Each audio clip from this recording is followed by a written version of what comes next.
لا حول ولا قوة إلا بالله العلي العظيم. أعوذ بالله من الشيطان اللعين الرجيم. بسم الله الرحمن الرحيم. الحمد لله الذي ذكره للشرف الذاكرين وشكره فوز للشاكرين وطاعته نجاة للمطيعين. الصلاة والسلام على رسول الثقلين محبوب رب المشرقين ورب المغربين ولی الدارین امام القبلتین جد الحسن والحسین ابی القاسم محمد. اما بعد فقد قال اللہ حق سبحانہ تبارک وتعالی وقولہ الحق. بسم اللہ الرحمن الرحیم. واللہ اخرجکم من بطون امہاتکم لا تعلمون شیئا وجعل لکم السماء والابصار. صلوات پڑھ دیں بر محمد وآلہ.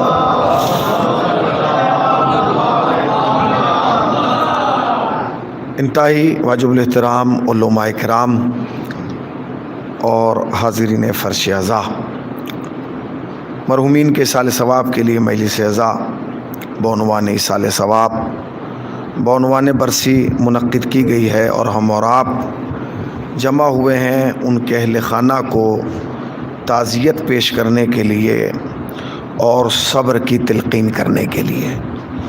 یہی قانون حیات ہے اور یہی اصول زندگی کہ جب ہمارے درمیان سے کوئی مومن یا مومنہ اس دار فانی کو چھوڑ کر اس عالم بقا میں قدم رکھتا ہے تو ہم اس کے ایصال ثواب کے لیے مجلس حسین برپا کرتے ہیں. یہ ایک لفظ مجلس ہے جو بار بار گھوم گھوم کر ہماری نگاہوں کے سامنے آتا ہے کبھی، مگر اتفاق یہ ہے کہ لفظ مجلس کبھی خالی نہیں آتا، اس کے آگے پیچھے کچھ لفظ بڑھا دیے جاتے ہیں.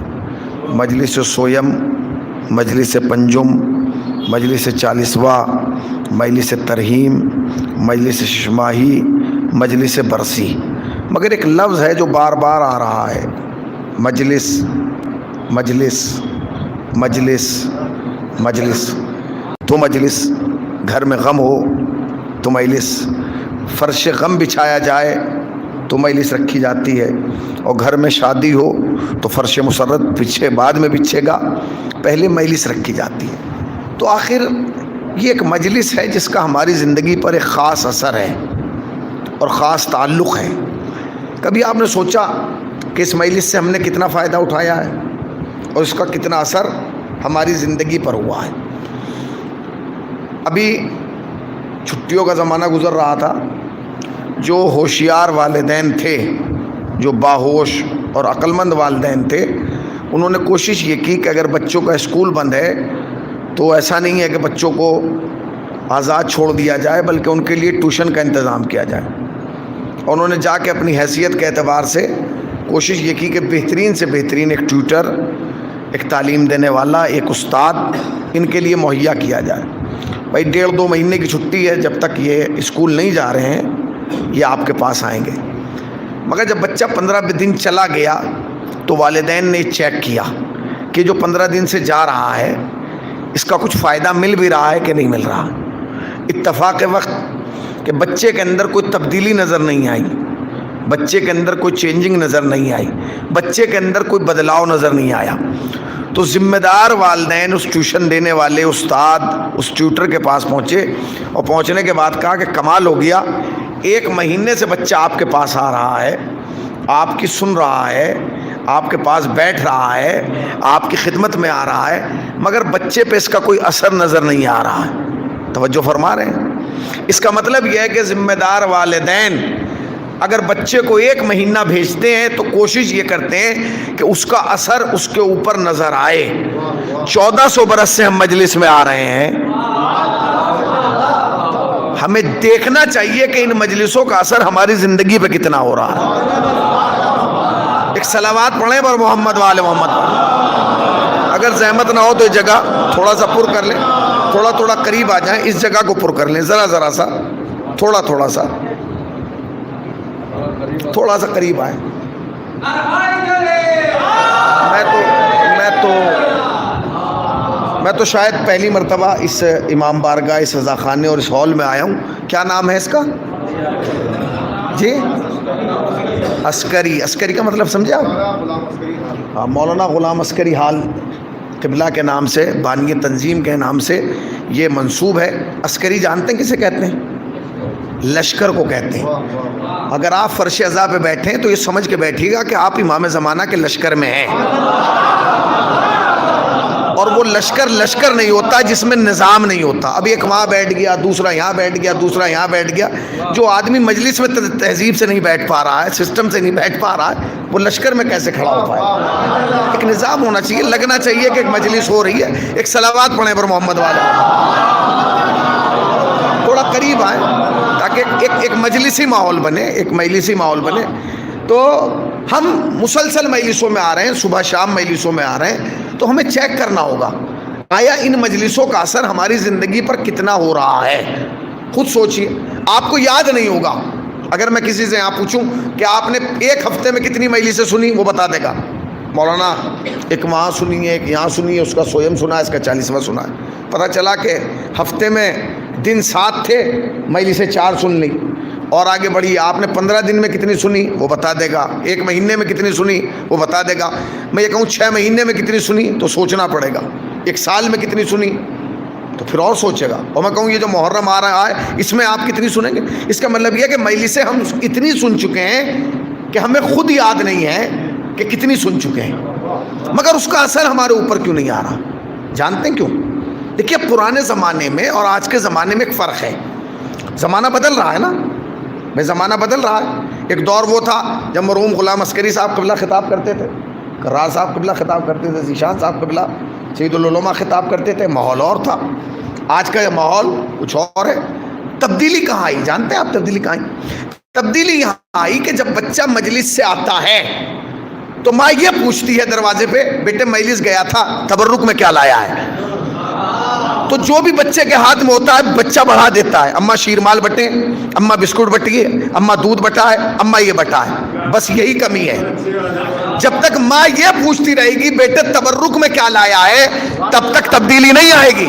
جس دن ماں نے دامن پکڑ کے پوچھ لیا میرے لال مجلس گیا تھا, فکر لایا کہ نہیں لایا, تہذیب لایا کہ نہیں لایا, اخلاق لایا کہ نہیں لایا, تمدن لایا کہ نہیں لایا, شعور لایا کہ نہیں لایا. ایک صلوات پڑھیں پر محمد وآل محمد پر.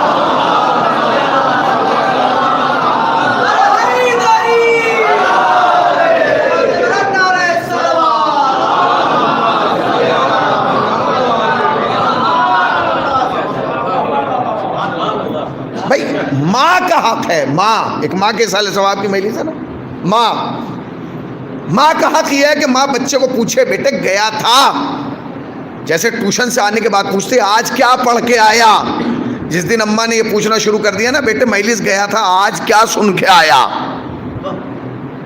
اچھا یہ میں نے کوئی اپنی طرف سے تھوڑی کہہ دیا, اور نا یہ میں نے اپنی جیب سے نہیں کہا, خدا کی قسم یہ میرا ذاتی نظریہ نہیں ہے. میں 12 پنکی والوں کو اوپر تھوپ بھی نہیں رہا ہوں یہ کہ بھائی حسینی صاحب کہہ کے گئے کہ اماں پوچھیں. نہ نہ نہ, تمہاری ہماری اماں کی تو کوئی حیثیت ہی نہیں ہے. یہ تو سنت سیدہ ہے. جب حسنین مسجد میں آتے تھے تو سیدہ پوچھتی تھی بابا نے آج کیا بیان کیا. تو سیرت سیدہ یہ ہے کہ جب بچے گھر میں مجلس کے بعد آئیں تو ماں پوچھے کہ میرے لال گیا تھا, سن کے کیا آیا ہے, سن کے کیا آیا ہے. دیکھیے یاد رکھیے گا, شیعوں کے پاس معافی کے ساتھ, بالکل معذرت خواہی کے ساتھ, آپ کو برا لگے لگ جائے کوئی فرق نہیں پڑتا میری ذات پہ, بلائیں نہ بلائیں, یہ حقیقت ہے, یہ کلیہ ہے, یہ ریکارڈ ہو رہا ہے. اس جملے کو نکال لیجئے گا اور اسے سنیے گا. شیعوں کے پاس اس فرش اعضاء کے علاوہ کچھ نہیں ہے. بولو نا, یہی فرش اعضاء ہے. اسی سے ہم ہدایت بھی پا سکتے ہیں اور اسی سے گمراہی بھی پا سکتے ہیں. اربوں کھربوں روپیہ خرچ کیا گیا ہے اس فرش اعضاء کو ختم کرنے کے لیے. اربوں کھربوں روپیہ. یہ نہیں کہ 10 20 50 ہزار, نہ نہ نہ نہ نہ نہ, وہ تو ہم اشرے پہ خرچ کرتے ہیں, مولوی پہ خرچ کرتے ہیں کہ اشرا پڑھوانا ہے 50,000 میں بلا لو 60. ہم یہ سمجھتے ہیں ہم نے بہت بڑا خرچ کر دیا. نہ نہ, تم نے تو اتنا بنانے پہ خرچ نہیں کیا جتنا دشمن نے بگاڑنے پہ خرچ کر دیا. اس کا مطلب یہ کہ دشمن سمجھ گیا کہ اس کی طاقت کیا ہے, ہم نہیں سمجھے کہ اس کی طاقت کیا ہے. دشمن سمجھ گیا کہ اس کی طاقت کیا ہے, ہم نہیں سمجھے کہ اس کی طاقت کیا ہے. اربوں خربوں روپیہ خرچ کیا گیا ہے صرف اس لیے. کس لیے؟ پہلے تو انہوں نے کوشش یہ کی عزاداری ختم ہو جائے. ختم ہوئی؟ کسی کے باپ سے ختم ہو ہی نہیں سکتی, اس لیے کہ ختم تو وہ کرے گا جس نے شروع کی ہو. جب تمہارا شروع کرنے میں کوئی یوگدان نہیں ہے, فرش ازا ختم نہیں ہوگا, عزاداری ختم نہیں ہوگی. تو انہوں نے کوشش یہ کی کہ جی اس فرش کو سمیٹ دیں. سمیٹ پایا؟ نہیں. تم اتنا سمیٹنے کی کوشش کرتے ہو, اس سے زیادہ بچ جاتا ہے. ہر سال مجلسوں میں اضافہ ہو رہا ہے, کمی نہیں ہو رہی ہے. ہر سال مجلسوں میں اضافہ ہے, کمی نہیں ہے. ہر گاؤں میں, ہر بستی میں, ہر قصبے میں 2-4 مجلسیں ہر سال منت کے طور پہ بڑھ جاتی ہیں. اس کا مطلب یہ ہے کہ ذکر حسین روز بڑھ رہا ہے, گھٹ نہیں رہا ہے. دنیا نے بڑی کوشش کی تھی کہ ہم شیعوں کو مار دیں گے تو عزاداری ختم ہو جائے گی, مگر یہ توق بھی انہی کے گلے میں پڑ گیا. اس لیے کہ جب ایک شیعہ مرتا ہے تو 5 مجلسوں کو جنم دے کے جاتا ہے.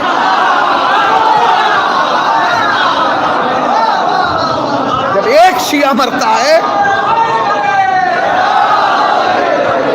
ایک شیعہ جب مرتا ہے تو 5 مجلسوں کو جنم دے کے جاتا ہے. دیتا ہے کہ نہیں؟ جیسے ہی مرا سویم ہوگا, 10واں ہوگا, 20واں ہوگا, 40واں ہوگا, برسی ہوگی, وہ سر پکڑ کے کہتا ہے ہم ختم کرنا چاہ رہے تھے, یہ جاتے جاتے بڑھا گیا. اب کیا کیا جائے گا؟ ختم نہیں ہو سکتی دنیا. اب میری بات سنیے گا, واقعاً اگر آپ سننا چاہتے ہیں تو میں کچھ سنا کے جانا چاہتا ہوں.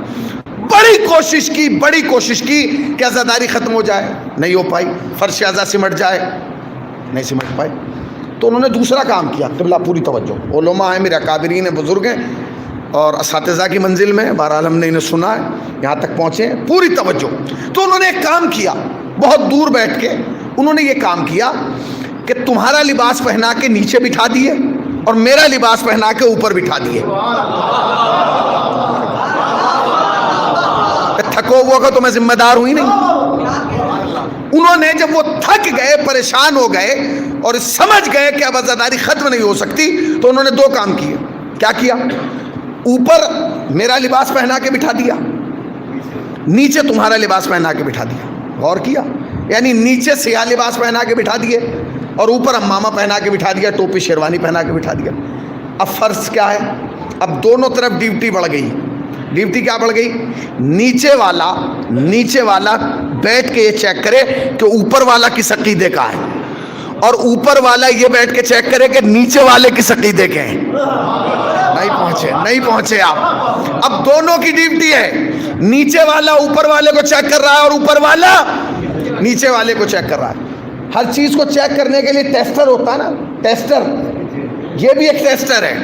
ہر خطیب کے ہاتھ میں ایک ٹیسٹر ہے, وہ ٹیسٹر کے ذریعے چیک کرتا ہے کہ پرابلم کہاں ہے. اس ٹیسٹر میں 3 لائٹیں ہیں, جون سی بجھی رہ جاتی ہے ہم سمجھ جاتے ہیں کہ فالٹ یہی ہے. پہلی کا نام ہے ولایت, پہلی اس لائٹ کا نام, اس چراغ کا نام ہے ولایت علی. دوسری کا نام ہے عزاداری حسین. تیسری کا نام ہے نظام مرضیت. ذرا غور کیجیے گا میں کیا کہہ رہا ہوں. پہلی کا نام ہے ولایت علی, دوسری کا نام ہے عزاداری حسین, تیسری کا نام ہے مرجیت, نظام مرجیت. ہم لگا کے دیکھتے ہیں, اگر ایک بھی بجھی رہ جاتی ہے ہم سمجھ جاتے ہیں پرابلم یہاں ہے. اس لیے کہ اس دور غیبت میں تشیع کی پہچان صرف 3 چیزوں سے ہوگی, یا ولایت, یا عزاداری, یا نظام مرجیت. اور یاد رکھنا, اگر تمہیں ان تینوں میں سے کسی ایک کے بھی خلاف کوئی بولتا ہوا نظر آئے, چاہے اوپر سے چاہے نیچے سے, سمجھ جانا غدار بول رہا ہے, عزادار نہیں بول.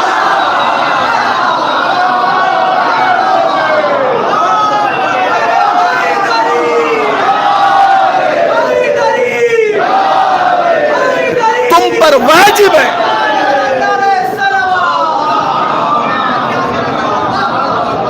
واجب ہے تم پر کہ تم چیک کرو. اس لیے کہ شیعت پہ اگر احسان ہے انہی 3 چیزوں کا تو ہے. ولایت سے مراد یہ نہیں ہے کہ بس کہہ دیا ہم نے من کنت مولا فہذا علی, نا ولایت کو سمجھیں. ولایت کے اختیار، ولایت کی اتھارٹی، ولایت کی پاور، ولایت تکوینی۔ ولایت کا مطلب ہے مردے کو زندہ کرنا، یعنی کہاں بیٹھے، یہ ولایت ہے، یہ ولایت ہے، مردے کو زندہ کرنا، بے اولاد کو اولاد دینا، یہ اختیار و ولایت ہے کہ جو چاہے انہیں پروردگار عالم نے ولایت دی ہے، تو یقین رکھیں۔ اچھا جی، ولایت کا معاملہ کیا؟ ایک ولایت، ایک عزاداری، ایک نظام مرجیت، ان تینوں کا شیعت پہ احسان ہے کہیں نہ کہیں، ہم مانے نہ مانے۔ اچھی ولایت کا احسان کیا ہے؟ بھائی ولایت کا احسان یہ کہ اس نے ہمیں صراط سے بھٹکنے نہیں دیا۔ بتائیے، اگر علی کی ولایت نہ ہوتی تو کیا ہم یہاں ہوتے؟ کیا آپ فرش اعضاء پہ ہوتے؟ آج فرش اعضاء پہ بیٹھے اس لیے کیونکہ علی کی ولایت کو نہیں ہاتھ سے جانے دیا۔ تو ولایت کا پورے مجمع کی توجہ، ولایت کا احسان یہ ہے کہ ولایت نے ہمیں صراط سے بھٹکنے نہیں دیا، اور عزاداری کا احسان یہ ہے کہ عزاداری نے ہمیں مٹنے نہیں دیا۔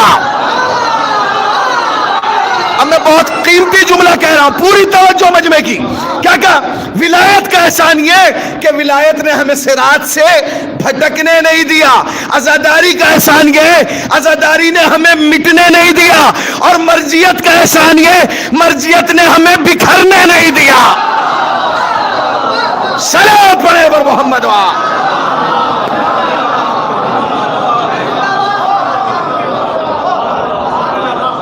یہ تین چیزیں اساسی ہیں، یہ تین چیزیں بنیادی ہیں، یہ تین چیزیں اس وقت غیبت امام میں، اور سارے آدمی مل جائیں گے آپ کو۔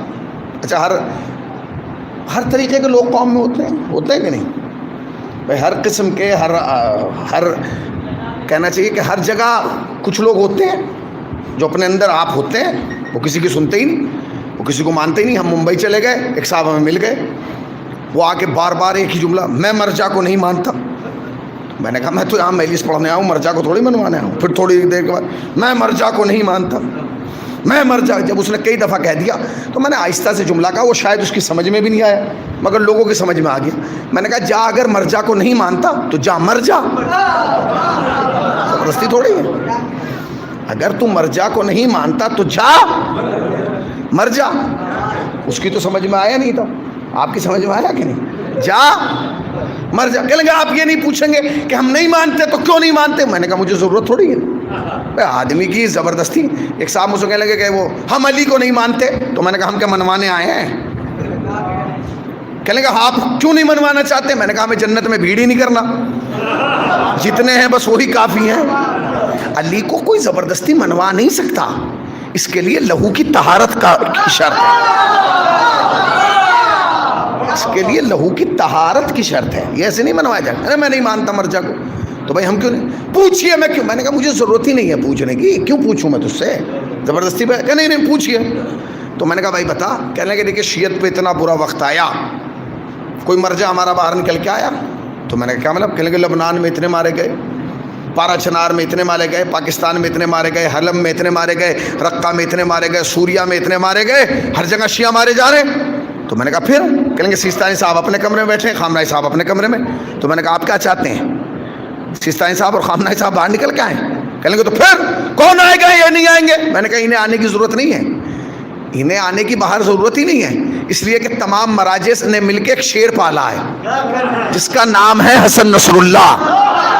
اب ذرا غور کیجئے گا، آپ نے تصویر تو لگا لی، اگر گہرائی اور گیرائی تک پہنچ گئے تو شاید میں سمجھوں گا کہ میری بات آپ تک پہنچ گئی ہے کہ حسینی کی توجہ۔ کیا کہا؟ میں نے کہا ان سب کو باہر آنے کی ضرورت نہیں ہے، اس لیے کہ ان سب نے مل کے ایک شیر پالا ہے جس کا نام ہے حسن نصر اللہ، اور اس کا عالم یہ ہے کہ جب وہ لبنان میں بولتا ہے نا تو سعودیہ کے بادشاہ کی میز پہ رکھا ہوا پانی ہلتا ہے، مردے قبر میں کانپنے لگتے ہیں، ہے انسان کے بدن پر لرزہ طاری ہونے لگتا ہے۔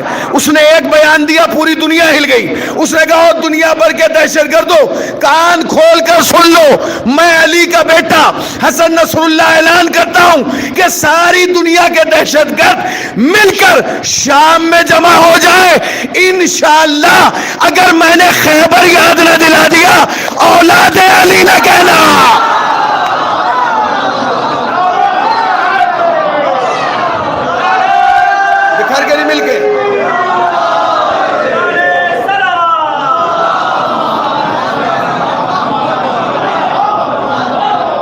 اس نظام کی حفاظت کرنا ہے، اس سسٹم کی حفاظت کرنا ہے۔ کوئی تمہیں ولایت کے خلاف بولتا ہوا ملے تو پوچھو کیوں بول رہے ہو، کھا کے کیا آیا ہے؟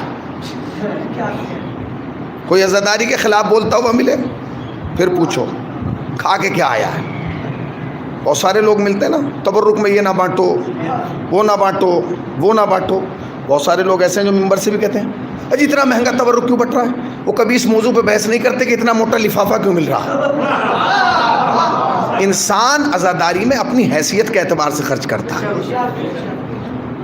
یار شہزادی جس کو جتنا دے، ایک آدمی کی مرمروں کی حیثیت ہے، وہ مرمرے بانٹ کے، کسی پہ اعتراض نہ کرو کہ نہ بانٹ رہا ہے بانٹے، نہ بانٹے کوئی مشکل نہیں ہے۔ تاریخ ہے عزاداری کی، عزاداری کا ایک نظام رہا ہے۔ آج تو الحمدللہ قوم کے حالات اتنے اچھے ہو گئے کہ بٹ رہے ہیں، ایک زمانہ وہ تھا جس میں خالی پانی پلایا گیا ہے، مگر عزاداری ہوئی ہے۔ تو عزاداری پہ اگر کوئی بول رہا ہے تو حق ہے تمہارا کہ سوال کرو کہ کیوں بول رہا ہے۔ مرجیت کے خلاف اگر کوئی بول رہا ہے تو تمہارا حق ہے کہ تم اس سے معلوم کرو کہ کیوں بول رہا ہے۔ بھائی تو آیا کس قبیلے سے ہے، تیرا تعلق کس قبیلے سے ہے؟ اس لیے کہ سب چیز کا انحصار علم پہ ہے۔ اگر اس ممبر سے ایک آدمی 1 گھنٹہ بول کے گیا ہے تو خالی یہ نہیں ہے کہ وقت گزرا ہے، جب وہ جائے آپ کے رزق علم میں اضافہ ہو، رزق معرفت میں اضافہ ہو، رزق تقوی میں اضافہ ہونا چاہیے، کمی نہیں ہونا چاہیے۔ اس لیے کہ آپ نے سب سے قیمتی چیز دی ہے مجلس کو، سب سے قیمتی شے آپ نے مجلس امام حسین کو دی ہے۔ سب سے قیمتی کیا ہے اس وقت؟ وقت، اس سے قیمتی شے نہیں ہے۔ ایک آدمی نے اپنے بچے کے ولیمے میں 5 لاکھ روپے خرچ کر دیے، اس نے آپ کو دعوت نامہ دیا کہ حضور بڑا زبردست ہوٹل بک کیا اور بہترین میں نے شیف بلائے کھانے کے لیے، بنانے کے لیے، آپ تشریف لائیے گا۔ آپ نے اپنا پورا سسٹم دیکھا، بھائی ٹائم نہیں نکل رہا، پڑوسی کو بلایا، آپ جا رہے ہیں شادی میں، میری طرف سے یہ دے دیجیے گا۔ اس کا مطلب آپ نے پیسہ قربان کر دیا، وقت نہیں دیا، مگر وہ وقت جسے آپ بچا کے رکھتے ہیں وہ آپ مجلس کو دے دیتے ہیں۔ اس کا مطلب یہ تھا کہ جو زندگی کی سب سے قیمتی شے تھی وہ مجلس کو دی ہے۔ تو پھر طے ہونا چاہیے کہ مجلس میں جا رہے ہیں، لا کیا رہے ہیں، کیا ہو رہا ہے؟ ایک ماں ایک مکتب ہے، ماں ایک مکتب ہے۔ قرآن نے جو اعلان کیا عجیب و غریب ہے، واللہ اخرجکم من بطون امہاتکم لا تعلمون شیئا۔ اللہ وہی تو ہے جس نے تمہیں شکم مادر سے جب باہر کیا تو تم لا تعلمون کی منزل میں تھے، تم کچھ نہیں جانتے تھے۔ اس کا مطلب یہ ہے کہ جب تم نے اس کائنات کے آنگن میں قدم رکھا تم جاہل تھے، جب تم ماں کی آغوش میں آئے تو تم جاہل تھے۔ کمال یہ کہ قرآن نے اعلان کیا کہ جب تم شکم مادر سے آئے تو جاہل تھے، اور دوسری طرف معصومین کی حدیثیں بیان کر رہی ہیں کہ انسان کا پہلا مکتب، پہلی درسگاہ اگر کوئی ہے تو وہ آغوش مادر ہے۔ اس کا مطلب اگر ماں چاہے تو بچے کو جہالت کی دنیا سے علم کے نور کی طرف لا سکتی ہے۔ نہیں پہنچے آپ؟ اگر ماں چاہے تو آپ کو 2 لمحے کے اندر، تو جو بھی آیا اس دنیا میں جاہل آیا، جاہل آیا۔ اب جاہل تھا، اس کا مطلب ہدایت پانے کے لیے 2 ذریعے رکھے۔ وہ کیا ہے؟ وَجَعَلَ لَكُمُ السَّمَاعَ، کان دیے تاکہ سن کے علم حاصل کرو، والابصار، آنکھیں دی تاکہ دیکھ کے علم حاصل کرو۔ اس کا مطلب یہ ہے کہ رہتی دنیا تک ہدایت 2 ہی طریقے سے پائی جائے گی، یا کانوں کے ذریعے یا آنکھوں کے ذریعے، یا دکھا کے یا سنا کے۔ پتہ نہیں کہاں بیٹھے ہیں، میں کیا کہہ رہا ہوں، بس ذلحج چل رہا ہے، اس کی تو توجہ فرما لیں۔ جب بھی ہدایت ہوگی 2 طریقے سے ہوگی، یا کانوں کے ذریعے، آنکھوں کے ذریعے، یا سنا کے یا دکھا کے۔ یہی وجہ تھی کہ غدیر میں نبی نے دونوں کام کیے، زبان سے بتایا بھی، آنکھوں سے دکھایا بھی، تاکہ کان والے سن لیں، آنکھ والے دیکھ لیں۔ مگر یہ جہالت کیسے دور ہوگی؟ 2 ذریعے سے ہوگی۔ یاد رکھیے گا، جوانوں میں ایک جملہ کہہ رہا ہوں، میری تقریر کا سب سے سنگین جملہ ہے، اگر یہ آپ لے گئے تو شخص میں سمجھوں گا کہ میرے لیے توشہ آخرت ہے۔ دنیا کی سب سے بڑی دولت کا نام ہے علم۔ دنیا کی سب سے بڑی دولت کا نام ہے علم، اور دنیا کی سب سے بڑی غربت کا نام ہے جہالت۔ پھر سن لیجئے، دنیا کی سب سے بڑی دولت کا نام ہے علم، اور دنیا کی سب سے بڑی غربت کا نام ہے جہالت۔ یہی وجہ ہے کہ عالم کبھی غریب نہیں ہو سکتا اور جاہل کبھی امیر نہیں ہو سکتا۔ جملہ میرا بڑا تھا، آپ کی سبحان اللہ کمزور رہ گئی۔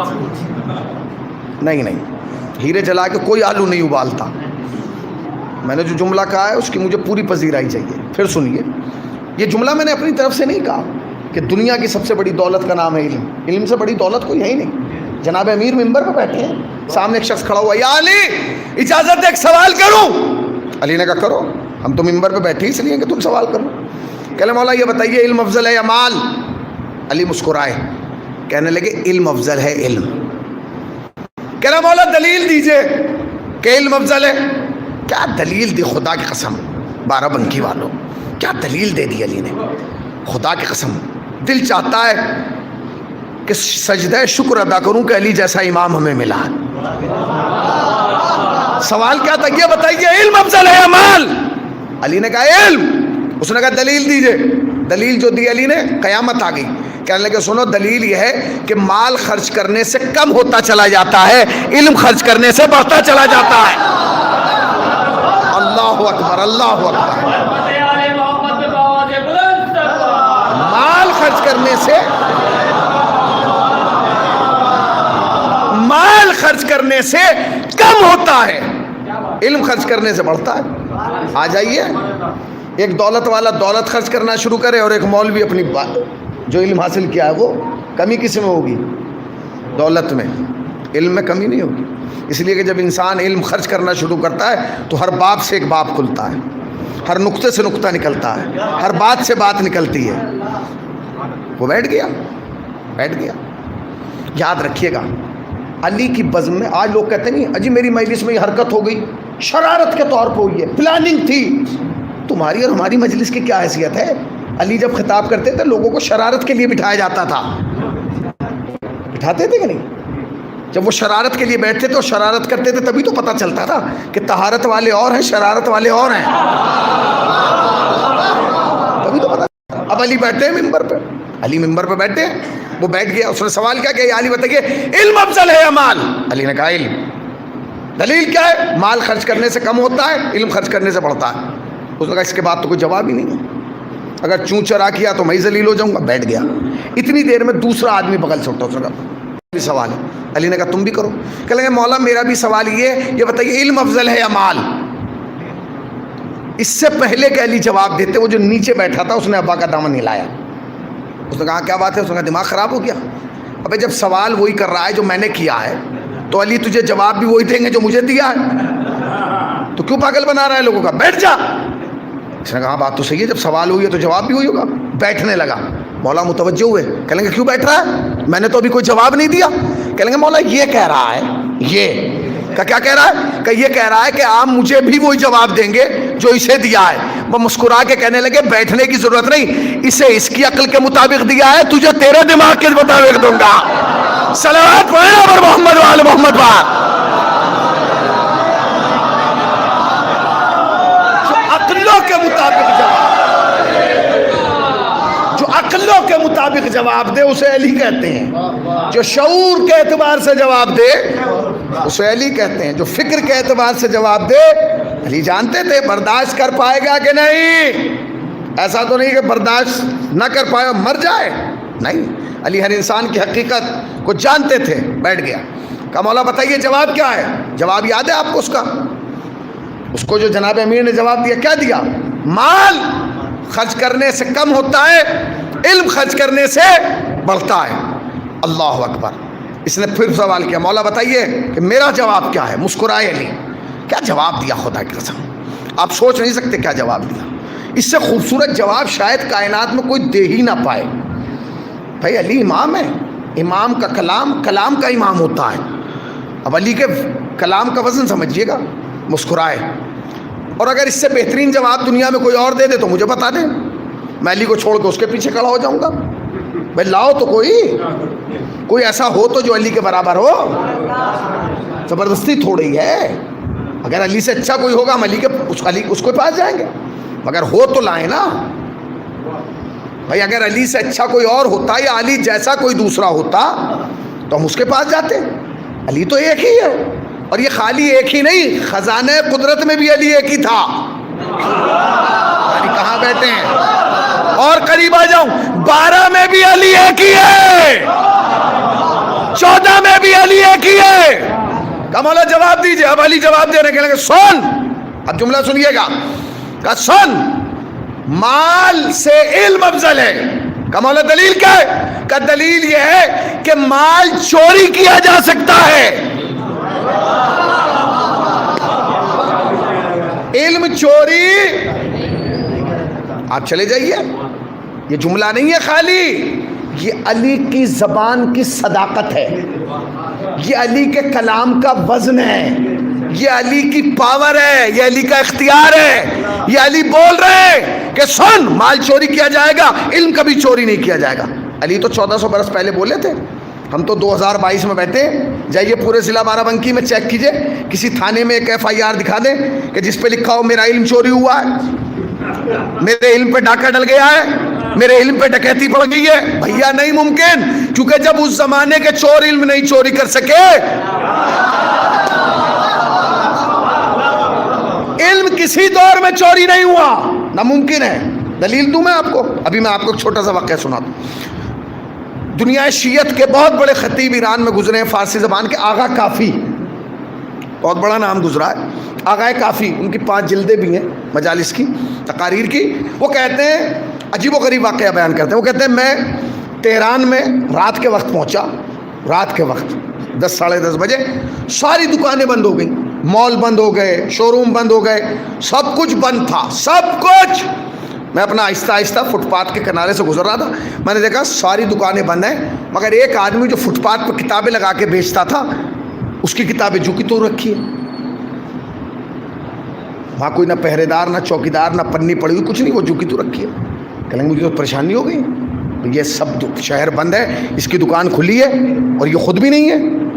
کہیں گے میں گیا نہیں, وہیں بیٹھ گیا. صبح ہوئی, وہ آیا. میں نے کہا بھائی میں تو پوری رات سے یہاں پہرے پہ ہوں, تم کہاں چلے گئے تھے؟ اس نے کہا میں تو سونے چلا گیا تھا. سونے چلا گیا اور دکان کھلی چھوڑ گیا؟ اگر یہاں چوری ہو جاتی. اس نے کیا جواب دیا؟ اس نے کہا ابھی ہمارے شہر نے اتنی ترقی نہیں کی کہ کتابیں چوری ہونے لگیں. پتہ نہیں کہاں بیٹھے, پتہ نہیں کہاں بیٹھے ہیں آپ. ابھی سماج میں اتنا شعور پیدا نہیں ہوا کہ وہ کتاب کی قیمت کو سمجھ سکے. اور کیا آپ نے, سونے کی دکان میں کیوں لگتا ہے تالا؟ کیوں لگتا ہے سونے کی دکان میں؟ بولیے بھائی کیوں لگتا ہے؟ چوری نہ ہو نا, اس ڈر سے نہیں, اس ڈر سے لگتا ہے کیونکہ اس کی قیمت تمہیں معلوم ہے. کہاں بیٹھتے ہیں, میں کیا کہہ رہا ہوں بھائی. سونے کی دکان میں تالا کیوں لگتا ہے؟ کیونکہ اس کی قیمت تمہیں معلوم ہے, اس کی ارزش تمہیں معلوم ہے. ہیرے کی دکان میں تالا کیوں لگتا ہے؟ کیونکہ اس کی قیمت تمہیں معلوم ہے. گاڑی کے شو روم میں تمہیں تالا لگا ہوا کیوں ملے گا؟ کیونکہ اس کی قیمت تمہیں معلوم ہے. کتاب کی دکان میں تالا کیوں نہیں لگایا گیا وہاں؟ کیونکہ اس کی قیمت تمہیں معلوم نہیں ہے. تم یہ سوچ رہے تھے کہ سونا قیمتی ہے, ہیرا قیمتی ہے, گاڑی قیمتی ہے, یہ دنیا جہان کی چیزیں قیمتی ہیں, مگر تم یہ نہیں جانتے تھے کہ اگر انسان ایک کتاب قاعدے سے پڑھ لے تو یہ ساری چیزیں اس کے پیچھے چلی آتی ہیں. بیٹھ گیا.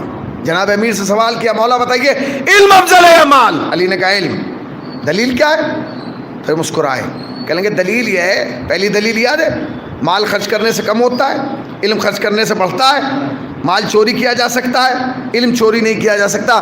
اب جو جناب امیر نے جملہ کہا وہ تاریخ ساز تھا. کہنے لگے علم افضل ہے. علم کا دلیل کیا ہے؟ فرمایا دلیل یہ ہے کہ مال وہ ہے جس کی تم حفاظت کرتے ہو, علم وہ ہے جو تمہاری حفاظت کرتا ہے. آپ پہنچے, آپ نے اس جملے کو گہرائی سے لیا. مال کی تم حفاظت کرتے ہو, علم تمہاری حفاظت کرتا ہے. جب انسان بہت بڑا عالم بن جاتا ہے نا تو اس کی زبان کم چلتی ہے, وہ خاموش بیٹھ جاتا ہے. کیوں بیٹھ جاتا ہے؟ اپنی وجہ سے. اگر وہ جاہل ہوتا تو ہم سے زیادہ بولتا, مگر وہ اتنا بڑا عالم ہو گیا, وہ چپ ہے. جب تک خاموش ہے حفاظت میں ہے. اس لیے کہ 80% فسادات جو ہے وہ زبان کے ذریعے پیدا ہوتے ہیں. نہیں بچے، 80% فسادات، 80% جو ہمارے شخصیت مصیبتوں میں گرتی ہے. ہم مصیبتوں میں گرتے ہیں کس کی وجہ سے گرتے ہیں؟ زبانی کی وجہ سے. بے وجہ بول رہے ہیں، بے سبب بول رہے ہیں، بے موقع بول رہے ہیں، بے محل بول رہے ہیں، اور پھر اس کے جو اثرات واپسی میں آتے ہیں وہ ہم سے برداشت نہیں ہوتے. یاد رکھیے گا، اگر آپ چاہتے ہیں کہ آپ محفوظ رہیں تو اپنی اوقات میں رہیں، اپنے حدود میں رہیں. ہاں، حدود سے باہر نہ نکلیں. انسان کے لیے ایک حد بنائی گئی ہے، حد میں رہے. اس لیے کہ اگر دریا اپنے حدوں سے باہر نکلتا ہے تو طوفان بن جاتا ہے. انسان اپنی حدوں سے نکلتا ہے شیطان بن جاتا ہے.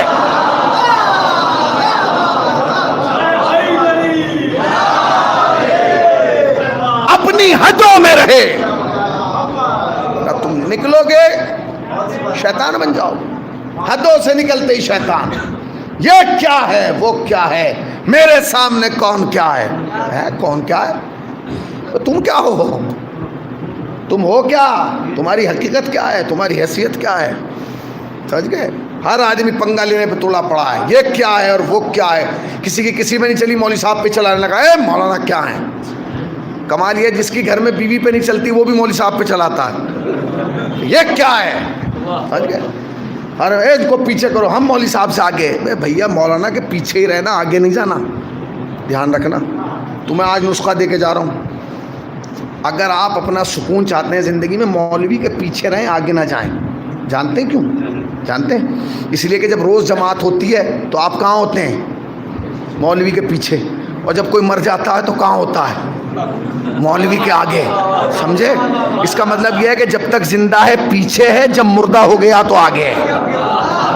تو اگر اپنے آپ کو زندہ رکھنا چاہتے ہو تو پیچھے رہو، آگے نہیں آنا، ورنہ فکری طور پہ مردہ، شعوری طور پہ.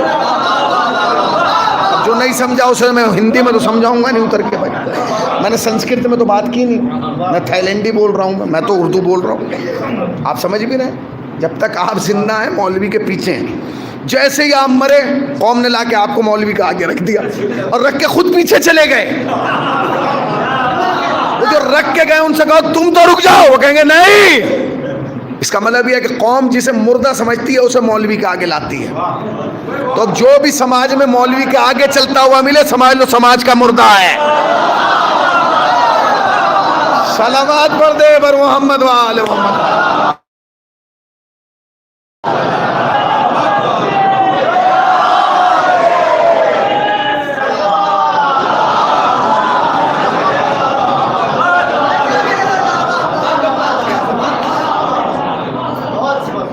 اچھا جی، تو علم کی قیمت ہے، علم کی قیمت ہے. ہم جس سماج میں جی رہے ہیں، اماں ابا سے بہت محبت کرتے ہیں.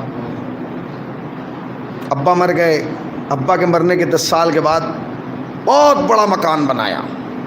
لوگوں نے کہا یار بہت زبردست مکان بنایا. کہنے لگا ابا کی خواہش تھی، ابا کی زندگی میں نہیں بنا پائے، ابا کے بعد بنا لیے. بہت بڑی گاڑی خرید کے لایا. بہت بڑی گاڑی. یار ہمارے ابا جب گزرتے تھے تو کہتے تھے بیٹے ایسی گاڑی لوں گا اللہ تجھے. اس کا مطلب یہ ہے کہ ہم یہ خیال رکھتے ہیں کہ ابا کیا کہہ کے گئے ہیں. جو جس چیز کا ابا کو پچھتاوا ہو نا، جس چیز کا ابا کو افسوس ہو، جس چیز کا ابا کو افسوس ہوتا ہے، اسے قوم اور نسل اور اس کی اولاد بھول نہیں پاتی. یہ تو ظاہری ابا ہیں، حقیقی ابا تو کوئی اور ہے.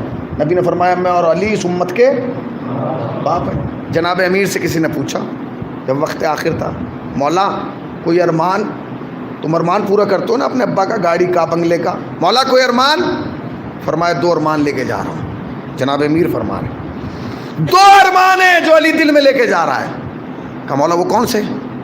اللہ اکبر. کہنے لگے پہلا ارمان تو یہ ہے کہ میں جتنا بڑا عالم تھا اتنا مجھ سے کسی نے پوچھا نہیں. دوسرے یہ میں جتنا بڑا سخی تھا اتنا کسی نے مانگا نہیں.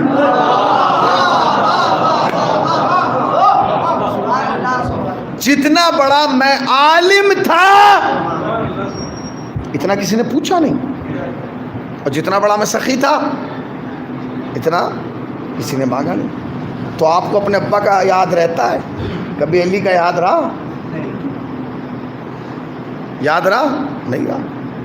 دیکھیے یاد رکھیے گا، میں ایک جملہ کہہ رہا ہوں، جناب امیر کے دامن میں ایک فضیلت ایسی ہے کہ جو حضرت آدم سے لے کر مرسل اعظم تک کسی کے پاس نہیں۔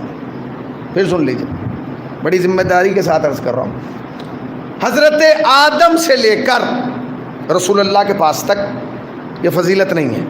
آدم کے پاس نہیں ہے، نوح کے پاس نہیں ہے، ابراہیم کے پاس نہیں ہے، اسماعیل، یحییٰ، زکریا، شیش، نوح، میلائیل، قینان، عدنان، کسی کے پاس یہ فضیلت نہیں۔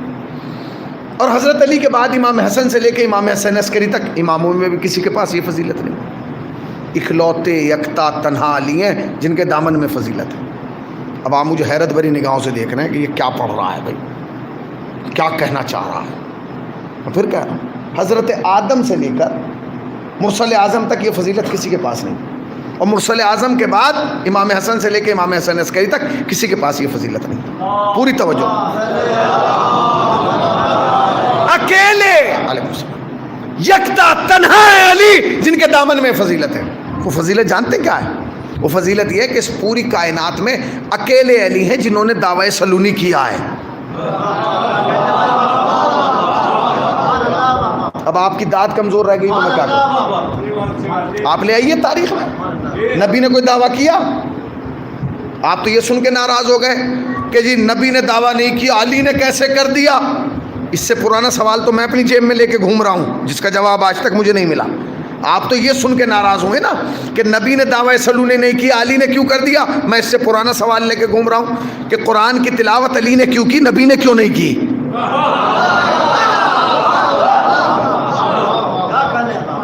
بھائی اب میں مثال دوں گا آپ کو۔ مثال میں آپ کو اردو میں نقطے سنا رہا ہوں، آپ سن رہے ہیں، لطف لے رہے ہیں، سبحان اللہ کیا کہنا، واہ واہ۔ ایک مسئلہ یہ ہے کہ ہر آدمی اس کے خلاف داد نہیں ہونا چاہیے، سبحان اللہ نہیں ہونا چاہیے۔ بھائی تیرا اس میں کیا جا رہا ہے؟ آپ نے جو سبحان اللہ اب تک کی میرے کوئی خاندانی فضائل پہ کی، میرے ذاتی فضیلت پہ بتائیے کی؟ میں نے کہا کہ میرے ابا اتنے بڑے عالم ہیں، آپ داد دیجئے؟ نہیں، مجھے ضرورت بھی نہیں، میرا اتنا بڑا ادارہ ہے، میں نے داد لی۔ میں نے علی کی فضیلت سنائی، آپ نے خوش ہو کے سبحان اللہ کہہ دیا۔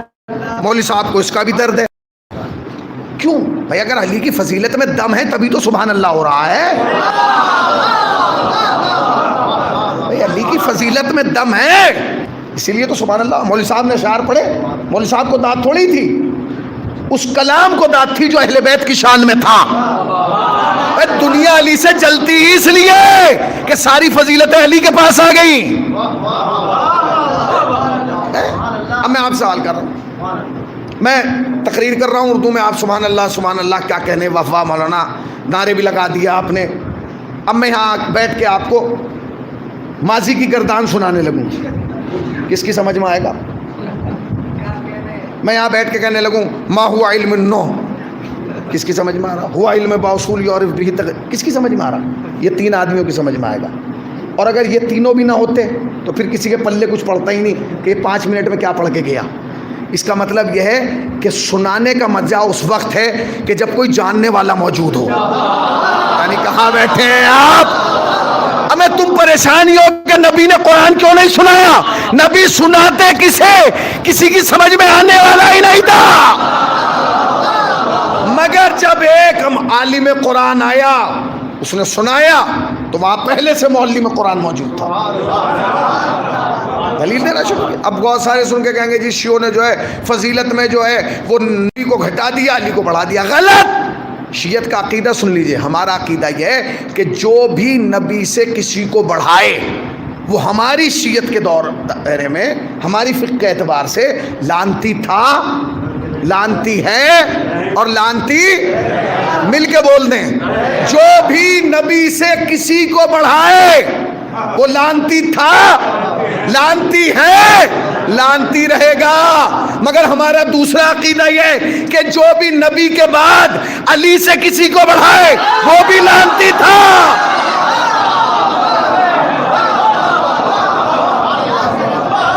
لعنتی ہے۔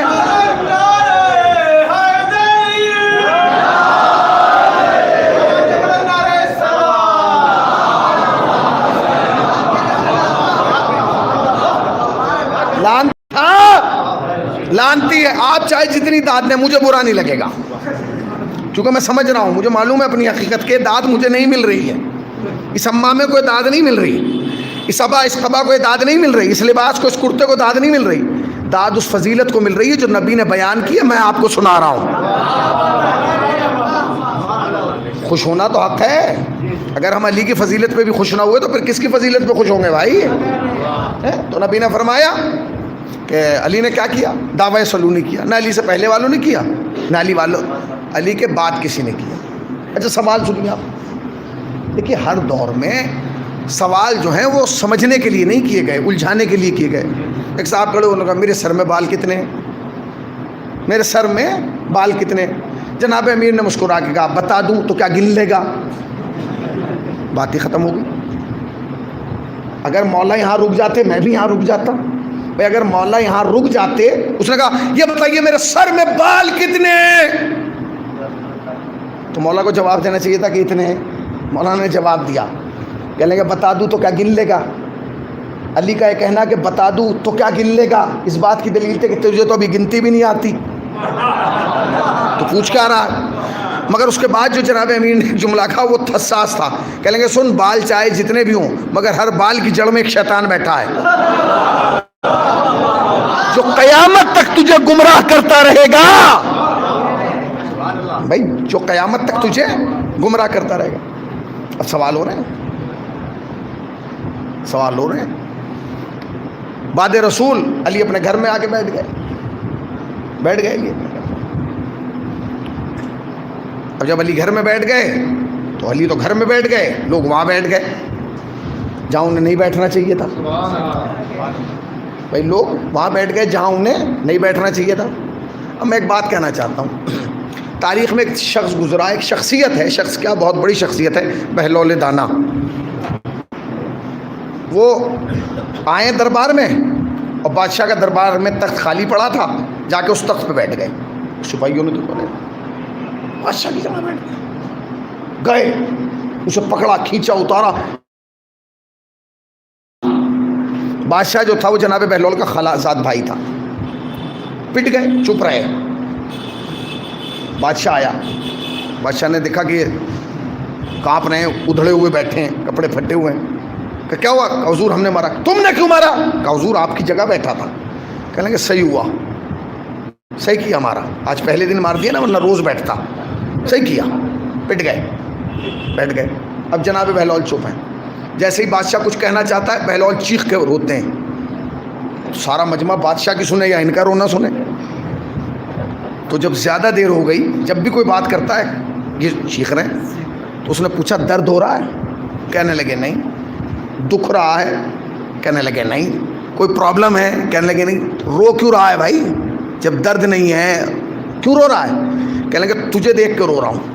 کہنے لگا پٹا تو ہے، مجھے دیکھ کے کیوں رو رہا ہے؟ کہنے لگا میں نیچے بیٹھ کے سوچ رہا ہوں کہ میں 5 منٹ کے لیے بیٹھا تو مجھے انہوں نے اتنا مارا، تو اتنے دن سے اہل بیت کی جگہ بیٹھ رہا ہے، مجھے تو انہوں نے پیٹا ہے، تجھے وہ پیٹیں گے۔ تو اس کا مطلب کیا ہے؟ اس کا مطلب یہ ہے کہ اہل بیت، اور وہ بیٹھ گئے، علی اپنا گھر میں بیٹھے تھے، وہ وہاں بیٹھ گئے۔ ایک شخص آ گیا،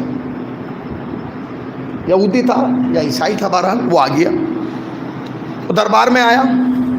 اس نے کہا کہ مجھے مسلمانوں کے نبی سے ملنا ہے۔ انہوں نے کہا جی نبی تو چلے گئے۔ تو انہوں نے کہا کہ اگر نبی چلے گئے تو جو نبی کی جگہ آیا ہوگا نبی جیسا، اس سے ملنے دو۔ انہوں نے کہا یہ بیٹھے ہیں، مل لیجیے۔ اچھا یہ نبی جگہ، یہ نبی کی، ہاں یہ اب نبی کی جگہ یہی ہے۔ تو کہنے لگے حضور میں آیا ہوں، ایک سوال لے کے آیا ہوں، اگر میرے سوال کا جواب دے دیں تو آپ کا مذہب اختیار کر لوں گا، پوری فیملی کو ساتھ لایا ہوں، سب کو کلمہ پڑھوا دوں گا۔ ہاں سوال کرو۔ اس نے سوال کیا، بادشاہ نے پلٹ کے اس سے سوال کیا، اس نے جواب دیا، بادشاہ نے کچھ کہا اور پھر سپاہیوں سے کہا اسے اٹھاؤ اور دربار کے باہر پھینک دو۔ 4 سپاہی آئے، اس یہودی یا عیسائی کو اٹھا کے باہر پھینک دیا۔ جب پھینک دیا وہ زمین پہ گرا، اس کا ایک ہاتھ زمین کی طرف تھا اور دوسری طرف اس نے انگلی اٹھا کے بادشاہ کی طرف اشارہ کر کے کہا او بادشاہ، کم سے کم محمد سے علم نہیں لیا تھا، اخلاق تو لے لیتا۔ کہاں بیٹھے؟ علم نہیں لیا، اخلاق تو لے لیتا۔ کیا مطلب؟ ہاں بھیا علم نہیں لیا، اخلاق تو لے لیتا۔ اتنی دیر میں مائک صاحب حاضر ہوئے. کہنے لگے بھائی کیا بات ہے؟ تو کہنے لگے آپ کی تعریف، کیا آپ بھی مسلمان ہیں؟ انہوں نے کہا مسلمان تو یہاں سب ہیں، میں سلمان ہوں. مسلمان تو جتنے تجھے گھومتے ہوئے مل رہے ہیں سب مسلمان ہیں، مگر میں سلمان ہوں. آپ زمین پہ کیوں لیٹے ہیں؟ انہوں نے کہا میں لیٹا نہیں ہوں، پھینکا گیا ہوں. پھینکے گئے؟ کہاں؟ کیوں؟ کہا بھائی ایک سوال کیا تھا، جواب نہیں دیا، اٹھا کے پھینک دیا. کہہ لیں گے پھر؟ کہا مجھے جواب دلوائیے، جواب مل گیا تو میں پورا قافلے کے قبیلے کے ساتھ مسلمان ہو جاؤں گا. کہہ لیں گے اٹھو، آؤ چلو. لے آیا ایک دروازے پہ، ایک ڈوڑی پہ، اس پہ ٹاٹ کا پھٹا ہوا پردہ پڑا تھا. کہہ لیں گے اس کے اندر جانا اور سامنے ایک شخصیت بیٹھی ہوگی، وہ آپ کو جواب دیں گے. اس نے سلمان کا چہرہ دیکھو، مسکرا. کہہ لیں گے واہ، جو دربار میں محفل لگائے بیٹھا تھا وہ تو جواب نہیں دے پایا، جو ٹاٹ کے پردے کے پیچھے بیٹھا یہ جواب دے گا. بس اندر سے آواز آئی، سلمان فلاں ابن فلاں کو اندر بھیج دے. فلاں ابن فلاں کو اندر بھیج. اور جیسے کہا فلاں ابن فلاں کو اندر بھیج، تو فوراً اس نے جناب سلمان کا چہرہ دیکھ کے کہا میرا اور میرے باپ کا نام انہیں کس نے بتایا؟ تو سلمان نے کہا مجھے کیا دیکھ رہا ہے، ابھی تک تو میں نے بھی نہیں پوچھا. تو کہنے لگے انہیں کیسے پتا ہے کہ میرا نام یہ اور میرے باپ کا نام یہ؟ اندر آواز آئی، سلمان اس سے کہہ دے خالی یہ نہیں جانتے، اس کی ننیال بھی جانتے ہیں، ددیال بھی جانتے ہیں، حسب بھی جانتے ہیں، نسب بھی جانتے ہیں، کہاں سے آیا ہے یہ بھی جانتے ہیں، کہاں جائے گا یہ بھی جانتے ہیں، کیا کھا کے آیا ہے یہ بھی جانتے ہیں، کیا جا کے کھائے گا یہ بھی جانتے ہیں، جس سواری پہ آیا ہے وہ نر ہے وہ جانتے ہیں یا مادہ ہے یہ بھی جانتے ہیں. بھیج اسے اندر. وہ اندر چلا گیا. سامنے ایک صاحب بوری میں بیٹھے. حضور میں بہت دور سے آیا ہوں، جانتا ہوں. حضور ایک سوال لے کے آیا ہوں، اس سوال کا جواب دے دیں تو میں مذہب اسلام اختیار کر لوں. 2021 چل رہا ہے، ترقی جانتے ہیں کتنی ہو گئی؟ خون کا 22 چل رہا ہے. خون کا ایک قطرہ دیں اور وہ مشین میں رکھے گا، لسٹ نکل کے آئے گی، اتنا یہ بڑھ گیا، یہ گھٹ گیا، شوگر اتنی ہے، یہ اتنی ہے، یہ اتنی ہے، یہ اتنی ہے. مگر جو سوال علی سے کیا گیا اس کا جواب آج تک کوئی مشین بھی نہیں دے پائی. وہ اندر آیا، اس نے کہا مولا میرا ایک سوال ہے، اس کا جواب دے دیں. میں کہا کیا سوال ہے؟ کہا حضور بس میرا چھوٹا سا سوال ہے، یہ بتا دیجئے کہ پانی میں کس چیز کا ذائقہ ہے؟ پانی میں کس چیز کا ذائقہ ہے؟ اس لیے کہ کھٹا ہوگا تو کھٹا لگے گا، میٹھا ہوگا تو میٹھا لگے گا. پانی میں کس چیز کا ذائقہ ہے؟ جناب امیر مسکرائے، کہنے لگے وہاں بھی یہی سوال کیا تھا، وہاں بھی یہی کیا تھا. کہنے لگا جی حضور وہی یہی کیا تھا. تو انہوں نے کیا جواب دیا؟ کہنے لگے میں نے ان سے پوچھا کہ حضور یہ بتائیے کہ پانی کا ذائقہ کیا ہے؟ تو انہوں نے پلٹ کے پوچھا آپ کی عمر کیا ہے؟ تو میں نے اپنی عمر بتائی. انہیں غصہ آ گیا.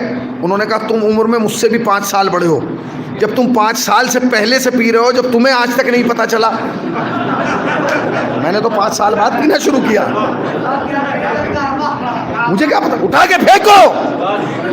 پھینک دیا گیا. سوال اپنی جگہ رکا ہوا ہے. جواب دے دیں گے تو میں پورے قبیلے کے ساتھ، خاندان کے ساتھ مسلمان ہو جاؤں. سنو شیو، آئے ہائے کیا جواب دیا آج. مولا یہ بتائیے پانی میں کس چیز کا ذائقہ ہے؟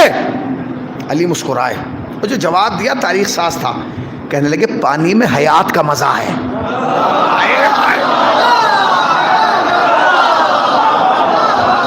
پانی میں حیات کا ذائقہ ہے.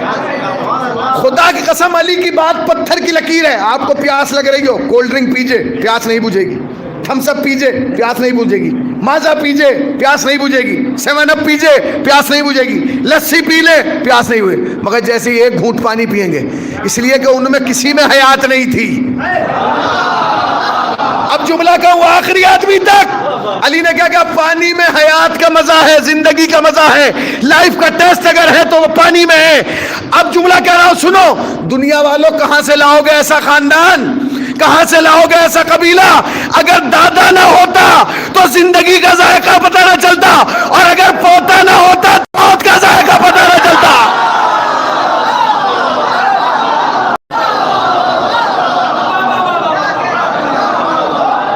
دادا نے بتایا. مجلس ختم ہو گئی.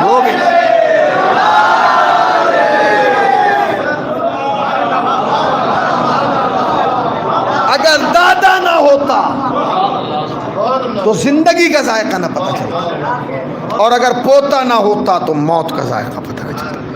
دادا نے بتایا کہ حیات کا مزہ کیا ہے، اور پوتے نے بتایا کہ موت کا مزہ کیا ہے۔ اے میرے لال قاسم، یہ بتاؤ کہ موت تمہارے نزدیک کیسی ہے؟ چچا شہد سے زیادہ میٹھی ہے۔ یہ قاسم اپنی طرف سے نہیں بول رہے ہیں، کل نفس ذائقۃ الموت کی تفسیر بیان کر رہے ہیں۔ اگر قاسم یہ جملہ نہ کہتے تو یہ آیت تشنہ تفسیر رہ جاتی۔ خدا کی قسم قاسم نے ایک جملہ کہہ کے اس آیت کی تفسیر کر دی، ورنہ لوگ سوچتے ہیں کہ موت کا ذائقہ کیسا ہے۔ ایک مرحومہ ایک ماں کے ایصال ثواب کے معنی سے بڑا حساس رشتہ ہوتا ہے ماں کا، جانتے کتنا حساس ہوتا ہے؟ زندگی میں انسان غموں میں گھرے تو ماں یاد آتی ہے، خوشیاں گھیریں تو ماں یاد آتی ہے، انسان زوال کی طرف جائے تو ماں یاد آتی ہے، کمال کی طرف جائے تو ماں یاد آتی ہے۔ انسان جب زندگی کے سفر میں تھک کے کسی سائے کے درمیان بیٹھتا ہے نا نیچے، تو کوئی اور یاد نہیں آتا، بس ماں یاد آتی ہے۔ بڑا حساس رشتہ۔ ماں کی دعائیں مثل پہاڑ ہوتی ہیں۔ خدا کی قسم کبھی ماں کی بد دعا نہ لینا جوانوں، ماں سے دعا لینا۔ جانتے ہو ماں کے دعا کی طاقت کیا ہے؟ جب جناب موسیٰ طور پہ جاتے تھے ایسے ہی چلے جاتے تھے، مگر جب ماں کے انتقال کے بعد گئے تو آواز آئی اب سنبھل کے آنا، اب وہ ماں نہیں ہے جو تیرے حق میں دعا کرتی تھی۔ ماں بڑا حساس رشتہ ہے نا، بڑا حساس رشتہ ہے۔ جب ماں کا تذکرہ ہوتا ہے تو بے ساختہ ایک شخصیت مجھے یاد آتی ہے، مرحوم رضا سیسوی صاحب طال اللہ مقامہ، خدا غریق رحمت فرمائے۔ قلندر صفت، قلندرانہ مزاج کے مالک تھے۔ ان کا کلام ماں پوری دنیا میں مشہور ہوا۔ اس کا مطلب آپ سب کو یاد ہے، موت کی آغوش میں جب تھک کے سو جاتی ہے تب کہیں جا کر رضا تھوڑا سکون پاتی ہے۔ جب ہماری والدہ کا انتقال ہوا 2009 میں تو ہم نے انہیں بلایا، وہ یہ کلام پڑھنے کے لیے آئے۔ انہوں نے کلام پڑھا، جب کلام پڑھ کے بیٹھ گئے تو میں نے ان کی بغل میں آہستہ سے بیٹھ کے کہا کہ چچا یہ جو مطلع میں آپ نے ماں کا تذکرہ کیا نا، یہ میری ماں ہے، یہ آپ کی ماں ہے، یہ ہم سب کی مائیں ہیں جنہیں قبر میں جا کے تھوڑا سا سکون مل جاتا ہے۔ کہنے لگے مولانا میں سمجھا نہیں۔ میں نے کہا ہاں یہ ہماری ماں ہیں جسے قبر میں جا کے تھوڑا سکون ملتا ہے، ایک ماں وہ ہے جسے قبر میں بھی سکون نہیں ملا۔ رونے میں کوتاہی نہ کریں۔ 7 یا 8 دن رہ گئے ہیں محرم کے، 1 ہفتہ ہے بس محرم کے اور تمہارے درمیان، دل بھر کے رو لینا۔ استقبال عزا ہے، حسین تمہاری طرف آنے کے لیے تیار ہے، سیدہ تمہاری طرف آنے کے لیے تیار ہیں، سکینہ تمہاری طرف آنے کے لیے تیار ہے، استقبال کرو۔ بی بی آئیے، سال بھر ہم انتظار کرتے ہیں محرم کا۔ شیعہ عید کا انتظار نہیں کرتا، بقرعید کا انتظار نہیں کرتا، شب برات کا انتظار نہیں کرتا، اگر یا انتظار کرتا ہے تو صرف محرم کا ہے۔ ہاں موت کی آغوش میں جب تھک کے سو جاتی ہے ماں تب کہیں جا کر رضا تھوڑا سکون پاتا۔ یہ ماں ہماری ماں ہے، آپ کی ماں ہے۔ ایک ماں وہ ہے جسے قبر میں بھی سکون نہیں ملا، وہ کس کی ماں ہے؟ وہ حسین کی ماں ہے۔ جب 28 رجب کو حسین چلے نا اور قبر پہ آ کے ایک مرثیہ پڑھا، ام لہو لوہان چمن دیکھنے چلو، زینب کے بازوؤں میں رسن دیکھنے چلو، قبر زہرا کو زلزلایا ہے میرے لال، تو جہاں جہاں جائے گا تیری ماں وہاں وہاں جائے گا، مولا تمہیں کوئی غم نہ دے۔ یہ کون ماں ہے؟ مصیبت زدہ ماں ہے۔ یہ کون ماں ہے؟ یہ وہ ماں ہے جس پہ ظلموں کا ایک پہاڑ ڈال دیا گیا ہے۔ یہ وہ ماں ہے جس پہ مصیبتوں کا ایک انبار پڑھا ہے۔ یہ وہ ماں ہے کہ جس نے مرثیہ پڑھا ہے۔ بابا جتنے مصائب مجھ پہ پڑھے ہیں اگر دنوں پہ پڑھتے تو رات کی تاریکی میں بدل جاتے۔ یہ کون ہے؟ یہ سیدہ ہے، یہ زہرا ہے، یہ بطول ہے۔ اب میں 2 روایتیں پڑھوں گا۔ ایک وہ روایت ہے جو حضرت آیت اللہ وحید خراسانی اکثر پڑھتے ہیں، اور دوسری روایت وہ ہے جو میں نے مولانا اور محمد نقوی سے ابھی قم میں سنی ہے، سن لیجئے گا۔ کہتے ہیں کہ آیت اللہ وحید خراسانی کہتے ہیں کہ جب جناب سیدہ کا جنازہ لا کے رکھا گیا نا صحن خانہ میں، سب سے زیادہ جو رو رہے تھے تڑپ کے وہ امام حسن تھے۔ ہمارے ہاں تو پڑھا جاتا ہے نا امام حسین، مگر نہیں، وہ کہتے ہیں امام حسن تھے۔ جب امام حسن کا رونا شدت پکڑ گیا اور دیکھا کہ اب برداشت نہیں کر پا رہے ہیں تو جناب اسما آگے بڑھیں اور جناب فضا اور کہنے لگی مولا اگر آپ ایسے روئیں گے حسین کو کون سنبھالے گا؟ آپ اگر ایسے روئیں گے تو حسین تو چھوٹا ہے، حسین کو کون سنبھالے گا؟ تو امام حسن نے ایک جملہ کہا، کہتے ہیں اسما تو نے انصاف نہیں کیا، جو میری آنکھوں نے دیکھا وہ حسین کی آنکھوں نے نہیں دیکھا۔ اسما مجھ سے وہ مصیبت برداشت نہیں ہو رہی ہے اس لیے رو رہا ہوں۔ کہا آپ سے کون سی مصیبت؟ کا جب میری اماں دربار میں حق لینے گئی تھی تو فلاں ملعون نے میری اماں کے رخسار پہ تماچا مارا۔ جب تک امام حسن زندہ رہے اس گلی سے نہیں گزرے جس گلی میں اس ملعون نے یہ حرکت کی تھی۔ مولا آپ کو کوئی غم نہ دے سوائے غم سرکار، تماچا مارا۔ امام حسن زندگی بھر ایک تماچے کو روئے، ہائے سید سجاد، کتنے تماچے کتنے تازیانے، کوئی برداشت نہیں کر سکتا۔ لو ایک جملہ اور سن لو، اب وہ روایت سناتا ہوں جو مولانا اون محمد نقوی صاحب نے قم میں پڑھی ہے، حرم حضرت معصومہ میں انہدام جنت البقیع تھی اور انہوں نے اس روایت کو پڑھا۔ وہ کہتے ہیں کہ جب جناب سیدہ سلام اللہ علیہا کی شہادت واقع ہو گئی اور بی بی اس دنیا سے چلی گئی تو سارا مدینہ علی کے دروازے پہ جمع ہو گیا اور پوچھنے لگا یہ بتاؤ علی سیدہ کو دفن کب کرو گے؟ تو جناب امیر نے فرمایا امر فاطمی میں ابھی دیر ہے۔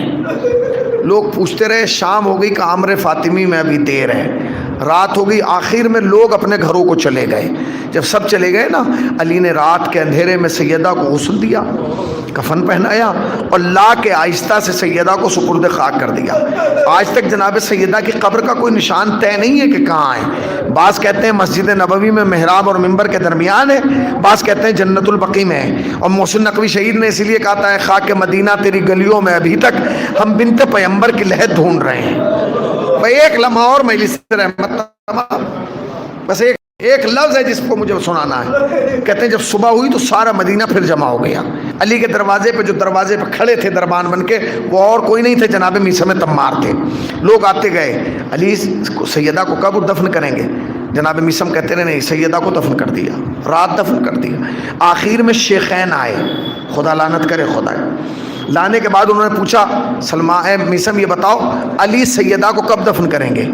تو جناب میثم نے وہی جواب دیا جو لوگوں کو دے رہے تھے۔ جناب سلمان نے کہا کہ نہیں، رات دفن کر دیا۔ ان میں سے ایک کو اتنا غصہ آیا کہ اس نے جناب میثم کو ایک تماچا مارا۔ تماچا اتنی شدت سے لگا کہ جناب میثم زمین پہ گر گئے۔ بھائی ایک جملہ سن لیجیے گا، جب اٹھے تو تڑپ کر رو رہے تھے۔ لوگوں نے کہا میثم کیا اس لیے رو رہے ہو کہ تماچا زور سے مارا ہے؟ کہا نہیں، میں یہ سوچ کر رو رہا ہوں جب اس ملعون نے مجھے اتنی زور سے تماچا مارا ہے، ارے رسول کی بیٹی کو کتنی زور سے مارا ہوگا؟ کہا رسول کی بیٹی کا رخسار، کہا اس کا تماچا، واہ مصیبتہ، واہ سیدہ، واہ علی۔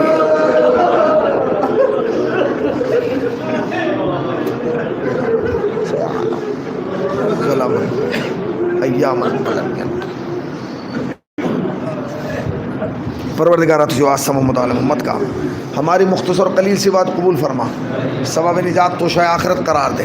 جس مرحومہ اور مرحوم کے سال ثواب کے لیے میری سزا برپا کی ہے، فشار قبر، تنہائی قبر، خلوت قبر سے محفوظ فرما، درجات کو بلند سے بلند تر فرما، جوار اہل بیت میں جگہ عنایت فرما، جوار معصومین میں جگہ عنایت فرما۔ حاضرین مجلس کو سال کے اندر اندر زیارت کربلا معلیٰ سے مشرف، علماء حق کا سایہ سروب برقرار فرما، نظام مرجیت کی حفاظت فرما۔ میرے اللہ جتنے بیٹھے ہیں انہیں مانگنے کا طریقہ نہیں آتا، تجھے عطا کا سلیقہ آتا ہے، ان کی تمام نیک دلی حاجات کو پورا فرما، ان کے اٹھے ہوئے ہاتھوں کو اپنے علاوہ کسی دوسرے کا محتاج قرار نہ دے، ان کے ہاتھوں پر اپنی رحمت برکت نعمت مغفرت نازل فرما۔